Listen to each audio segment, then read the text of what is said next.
Жыццё беларусаў і украінцаў у СССР занадта доўга падавалі нам як час неймавернага пад'ёму, адзінства, шчасця і самага смачнага ў свеце марозіва.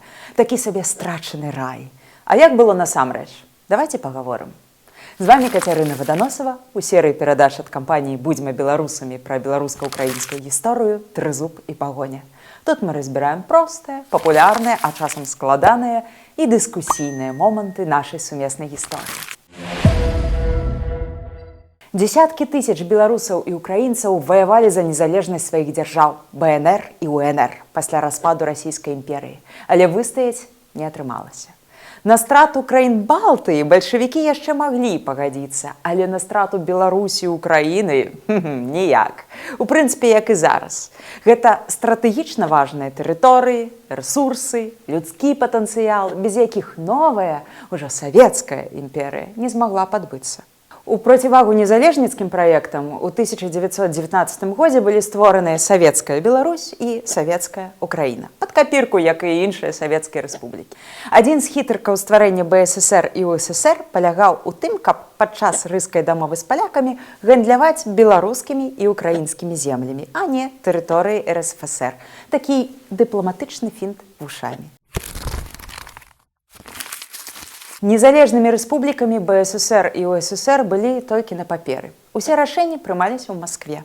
Але тым не менш, у 1923 годзе бальшавікі прынялі на ўзбраенне палітыку карэнізацыі, далучэнне мясцовых ураджэнцаў да кіравання на месцах і наданне нацыянальным мовам афіцыйнага статусу. Так, упершыню ў гісторыі беларускае і украінскае слова ў справаводстве ад жыроўкі за святло да судовага рашэння стала легітымным і масавым. 1920-е ўвайшлі ў гісторыю як час беларусізацыі ды украінізацыі. І гэта не толькі пра жыроўкі, але таксама пра кнігі, газеты, школьніцтва, вышэйшую асвету, літаратурныя, гістарычныя гурткі, урэшце беларускую і украінскую акадэмію навук. Для Масквы гэта было таксама і прапагандысцкім ходам адносна заходняй Беларусі і Украіны. Маўляў, вось яна, нацыянальная свабода, а не тое, што ў вас. Вяртайцеся! Але ад пачатку 30-х беларусізацыя і украінізацыя былі згорнутыя Сталіным, а іхныя архітэктары пайшлі пад нож. Пагартайце біяграфіі відных нацыянал-камуністаў: Мікалая Галадзеда, Цішкі Гартнага, Браніслава Тарашкевіча, Миколи Скрипника, Олександра Шумскага, Володимира Затонськага і сотняў іншых. Ніхто з іх не памёр сваёй смерцю. Расстрэл, самагубства ці гібель у турме. Былі знішчаныя і маладыя парасткі нацыянальнай культуры, паэты, гісторыкі, акадэмікі. У ноч з 29 на 30 кастрычніка 1937 года ў якасці ахвярапрынашэння на чарговыя ўгодкі рэвалюцыі былі расстраляныя больш за 100 беларускіх інтэлектуалаў, у тым ліку 22 літаратары. Тое самае ва ўкраіне. Там падзеі набылі выгляд легенды пра расстраляны з'езд кабзароў і лірнікаў у Харкаве на пачатку 30-х. Быццам сабралі ў адным месцы і расстралялі. Гісторыкі аспрэчваюць праўдзівасць гэтай легенды. Маўляў, людзі так інтэрпрэтавалі знікненне народных музыкаў, якія не ўпісваліся ў савецкую рэчаіснасць. Іх арыштоўвалі паасобку за жабрацтва ці антысаветчыну. Але ці змяняе гэта сутнасць? А вось факт галадамору ва ўкраіне, а фактычна генацыду украінцаў на пачатку 30-х ужо ніхто ў здаровым розуме не аспрэчвае. Саюзу было патрэбнае зерне, хлеб на экспарт за мяжу, каб мець грошы на супербудоўлі заводаў і фабрык, а таксама каб карміць Маскву і Ленінград. Дзе ўзяць? Забраць у сялян усходняй і цэнтральнай Украіны, Кубані. Вынік – мільёны смерцяў, у тым ліку дзяцей і жанчын. Саюз абяцаў ім раўнапраўе, свабоду, адукацыю, эмансіпацыю, а забраў самае простае – права на жыццё. Вымерлую ўсходнюю Украіну, Данеччыну, Луганшчыну, Харкаўшчыну нібы адмыслова рыхтавалі да замяшчэння насельніцтва. У Беларусі было падобна. Замест сасланых у Сібір кулакоў, найбольш працавітых сялян, прыходзілі іншыя людзі з іншымі прозвішчамі, іншымі звычаямі. Дадамо сюды русіфікацыю і алкагалізацыю. Так выглядала забойства вёскі, а па-савецку – калектывізацыя і індустрыялізацыя. А пасля была другая сусветная, распачатая ў 1939 Гітлерам і Сталіным.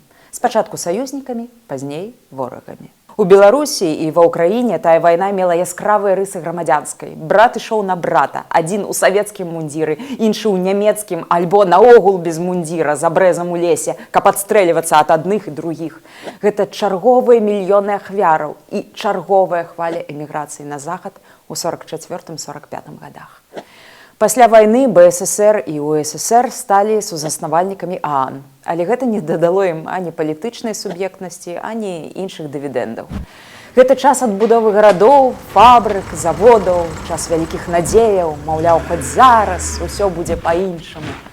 Пасля Сталіна была хрушчоўская адліга, вяртанне з лагераў соцень тысяч ацалелых, якія не любілі распавядаць пра ГУЛАГ, як сапраўдныя, а не ражаныя франтавікі не любяць распавядаць пра вайну. А яшчэ гэта час шалёнай урбанізацыі, калі беларусы і украінцы нарэшце становяцца гарадскім насельніцтвам, пераязджаюць з вёсак у вялікія прамысловыя цэнтры. Не толькі ў сябе, але і ў Расіі, у Казахстане ці Сярэдняй Азіі. Усё гэта на фоне працягу русіфікацыі, бо калі ў горадзе ты гаворыш па-беларуску ці па-украінску, ты калхознік, разговаривай нормально, бо мова сапраўднага будаўніка камунізму руская, праўда ж? Але забараняць цалкам беларускае і украінскае слова улады не наважваліся. Адсюль шэраг выбітных творцаў таго часу. Васіль Быкаў, Владзімір Караткевіч, Павло Загрэбэльны, Олесь Ганчар, Владзімір Мулявін і Володымир Івасюк. Дарэчы, апошні Івасюк, аўтар той самай чырвонай руты, загінуў пры загадкавых абставінах у 1979 годзе. Паводле адной з версій, ён быў забіты супрацоўнікамі КДБ. Гісторыя беларусаў і украінцаў у СССР – гэта таксама пра нашы інвестыцыі ў ту імперыю. БССР недарма лічылася зборачным цэхам, а Украіна – жытніцай Саюзу. Ды якая савецкая армія, напрыклад, без украінскага сержанта? Пшык! Можна доўга пералічваць беларускіх і украінскіх герояў СССР, акадэмікаў, мастакоў, спартоўцаў. Узгадайма хаця б беларускіх касманаўтаў Петра Клімука і Владзіміра Кавалёнка. І, канешне ж, бацьку савецкай касманаўтыкі, канструктара Сергея Каралёва, які быў родам з Жытоміра. Разам з тым, час Савецкай імперыі паступова сыходзіў.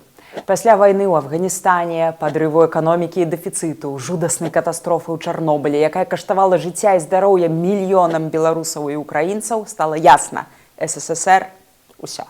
У турмах яшчэ сядзелі дысідэнты. КДБ яшчэ здаваўся ўсемагутным, а савецкае войска з ядзернай бомбай непераможным. Але чырвоная імперыя трашчала па швах.